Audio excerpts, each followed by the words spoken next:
Le budget alloué au système public de santé au Québec a augmenté sans cesse au cours des 20 dernières années pour atteindre près de 32 milliards, soit l'équivalent de 49 % des dépenses de programme du gouvernement. Malgré cette hausse importante, les délais d'attente pour être soignés ne s'améliorent pas. Ce documentaire présente des idées de réforme pour un système de santé universel et efficace.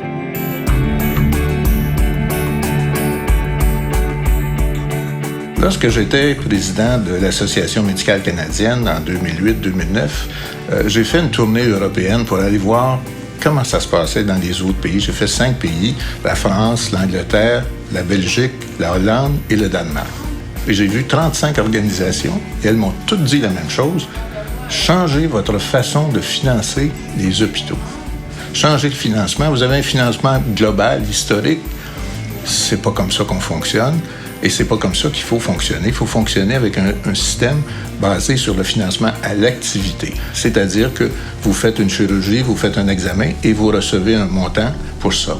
Les institutions sont financées selon des budgets historiques. Donc, essentiellement, ça veut dire ça, que si j'ai un hôpital qui a un budget de 100 millions, bien, il faut qu'il dépense pas plus que 100 millions parce que sinon, il est dans le déficit. Donc, si cet hôpital devient plus performant, a plus de clientèle, il va dépenser plus que 100 millions. C'est pas une bonne façon de s'ajuster à la demande des gens. Si on avait un financement qui était fait en fonction de la clientèle, on pourrait amener une saine concurrence entre les établissements pour se réformer, pour donner un meilleur service. Pourquoi donner un meilleur service? Parce qu'en ayant un meilleur service, il y a une plus grande clientèle. Ayant une plus grande clientèle, il y aura un meilleur financement. Il faut vraiment aller fondamentalement avec un système basé sur l'activité et ça change des choses. Parce que le patient, au lieu d'être une dépense pour le centre hospitalier comme tel, c'est un revenu. Il faut que le patient soit au centre du système, mais il faut que le patient soit désiré par le système et non pas subi.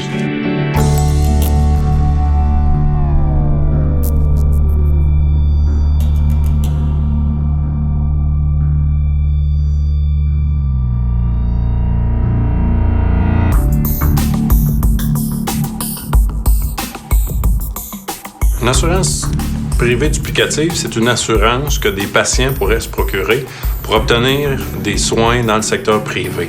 On retrouve ça dans à peu près tous les pays à système universel, en Europe, par exemple, en Suède, en Norvège, au Danemark, où près de 40 % de la population a une assurance duplicative. Évidemment, ils continuent à contribuer via leurs impôts au financement du réseau public. Mais en marge de ce réseau-là, ils peuvent aller dans un secteur privé, une clinique privée, un hôpital privé et obtenir des soins médicalement requis. Il faut savoir que le plus grand consommateur de médecine privée au Québec est le gouvernement lui-même. Alors, via la CSST, via aussi, finalement, la Société d'assurance automobile du Québec, ce sont les plus grands consommateurs de médecine privée via les cliniques de radiologie privée, notamment pour désengorger les listes d'attente que les gens auraient, leurs assurés auraient s'ils allaient dans le réseau public. Parce que les assureurs du gouvernement, la CSST et la Société d'assurance automobile du Québec ont compris que s'ils devaient attendre pour que les services soient donnés dans le réseau public, ça leur coûterait beaucoup plus cher de prestations d'invalidité parce qu'ils n'auraient pas le diagnostic suffisamment rapidement. On ne peut jamais tout planifier. Puis je crois personnellement qu'il doit y avoir un système public fort au Québec. Mais il faut se donner de la marge de manœuvre. Et le privé ne sera jamais prédominant. Le privé sera toujours, effectivement, je vous dirais, complémentaire. Mais si on veut avoir un complémentaire efficace, rendons-le à ce moment-là accessible à la majorité via des instruments financiers comme les assurances qui permettraient effectivement de s'assurer que personne ne sera laissé pour compte.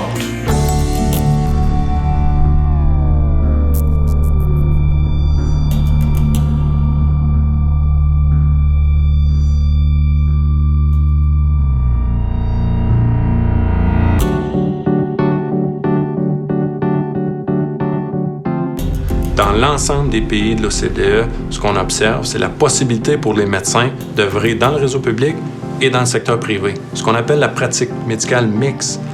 Nous, on interdit cette pratique-là et vraiment ça, c'est une anomalie au sein des pays de l'OCDE. En Australie, c'est possible pour un médecin d'exercer dans la même journée en cabinet privé, aller travailler à l'urgence, faire un quart de travail dans une urgence du système public. Et on a démontré en faisant ça qu'on augmentait de façon substantielle le nombre d'heures travaillées des médecins en leur permettant cette pratique mixte-là qui devrait, à mon avis, être possible au Québec, alors qu'ailleurs dans le monde, il y a des exemples de systèmes mixtes où le privé joue un rôle important et où ça fonctionne très bien. On parle de la Suède, on parle de la Suisse, on parle de la France, on parle de l'Allemagne. Mais si on mettait une petite partie du système qui donne une compétition au système public, qui donne un choix aux patients, bien, peut-être qu'on pourrait faire quelque chose. C'est ce qu'ils ont fait dans les autres pays. Ça se fait en France pour les chirurgies cardiaques. 60% des chirurgies cardiaques sont faites par le privé. Si on avait un système mixte dans lequel le patient a la liberté de choisir son fournisseur de soins, on verrait que cette mise en concurrence-là forcerait chacun des établissements à améliorer la qualité de ses services, chercher à attirer des patients parce que c'est source de revenus et on verrait vraiment un accès aux soins amélioré.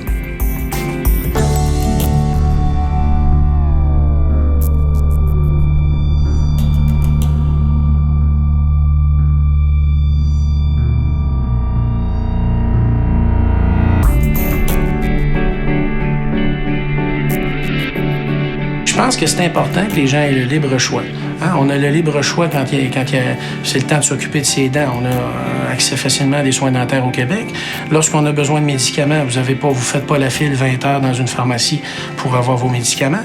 Lorsque vous voulez vous faire opérer la vue au laser parce que ça vous tente plus d'avoir de verre de contact, vous avez le choix. Alors quand on dit aux gens, ben là, vous n'êtes pas à votre place à l'urgence, puis il y a beaucoup de gens qui vont à l'urgence pour rien, puis je m'excuse, c'est parce que les gens n'ont pas d'autre choix. Si on leur donnait un choix d'avoir un accès dans un bureau, dans un délai raisonnable avec leur médecin de famille, les gens ne seraient pas à l'urgence à attendre pour des banalités.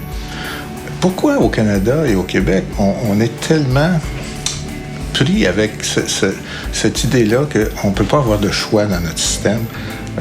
Parce qu'on va défaire notre système, on va détruire notre système. Mais c'est pas vrai. On pourrait mieux le faire fonctionner. Si on veut rendre le système de santé au Québec plus performant, on doit repenser nos structures et les rendre beaucoup moins rigides. Parce que présentement, vous savez, malheureusement, c'est un petit peu un soviet, c'est-à-dire qu'on décide ce qui est bon pour vous, quand on va vous le livrer, comment on va vous livrer. Et puis, vous n'avez pas grande marge de manœuvre pour pouvoir choisir quelque chose parce que finalement, l'offre, elle est à peu près la même partout.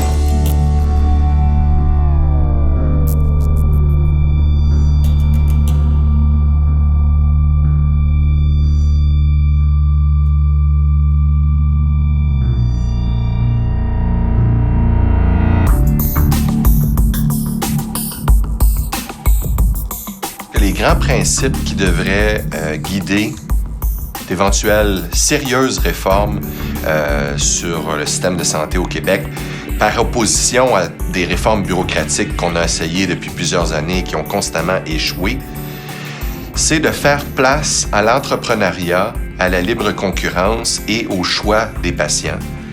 Et quand on dit ça, il y a toujours des voix qui laissent entendre qu'il s'agirait d'une américanisation de notre système de santé et que la seule façon d'atteindre ça, ce serait d'abandonner l'universalité.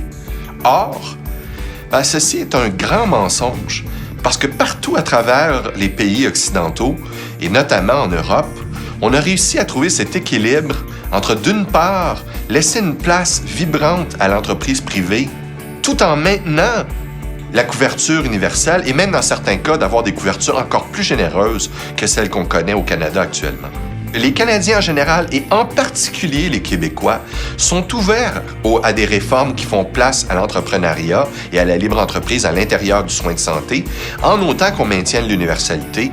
Il est temps que le Canada et le Québec deviennent des endroits normaux. Parce qu'actuellement, on est des endroits anormaux. Quand on fait la liste des pays de l'OCDE, un monopole étatique tel qu'on le connaît dans le système de santé, surtout au niveau hospitalier, c'est unique. C'est pas normal du tout. Tous les autres pays ont cette concurrence tout en maintenant, j'insiste là-dessus, l'universalité.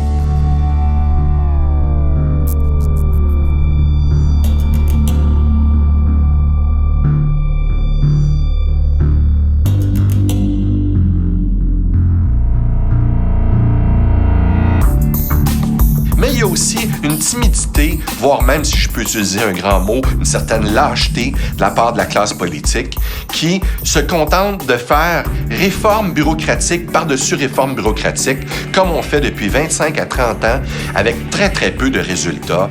On change le nom des acronymes, on brasse les structures. En bout de ligne, donc, le système est encore plus centralisé et encore plus contrôlé par les bureaucrates à Québec qu'il l'a jamais été. On a un modèle qui est unique puis que personne d'autre suit. Donc, il me semble que l'intelligence élémentaire, il me semble que la logique élémentaire dicterait que si vous êtes dans un système où vous faites ça différent de tous les autres, ou en tout cas de tous les autres pays développés, d'une part, puis que d'autre part, vous êtes moins bien classé que tout le monde, ben ça prend pas la tête à Papineau pour comprendre qu'il faut changer ça.